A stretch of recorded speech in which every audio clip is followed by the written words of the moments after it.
गुज़िश्ता रोज़ लाहौर के इलाके बागबानपुरा में स्कूल की छत गिरने से जाँ बहक बच्चे की नमाज़ जनाजा अदा कर दी गई।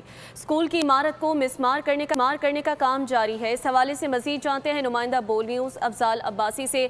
अफजाल अब्बासी, अपडेट कीजिएगा। जी बिल्कुल, मौजूद हूँ बागबानपुरा के इलाके में, जहाँ पर स्कूल की मसमारी का काम जो है वो आज भी जारी है। और जो गुज़िश्ता रोज़ के वाक़े में बच्चा जाँ बहक हुआ था, उसकी नमाज़ जनाज़ा जो है वो अदा कर दी गई है। नमाज़ जनाज़ा में शहरियों ने और अहले इलाका ने बहुत बड़ी तादाद में शिरकत की और जो इलाके की फ़िज़ा है वो सोगवार है और हर आंख अश्कबार है। यहाँ पर सिविल डिफेंस के जो एहलकार हैं वो बहुत बड़ी तादाद में तैनात हैं ताकि जो यहाँ पर शहरियों की आमदोरफ्त है उसको रोका जा सके और किसी मज़ीद हादसे से बचा जा सके। मेरे कैमरामैन मौज़म अगर आपको दिखा सकें तो इस वक्त भी जो हैं वो इंतज़ामिया की जानिब से स्कूल की मसमारी का काम जो है वो जारी है।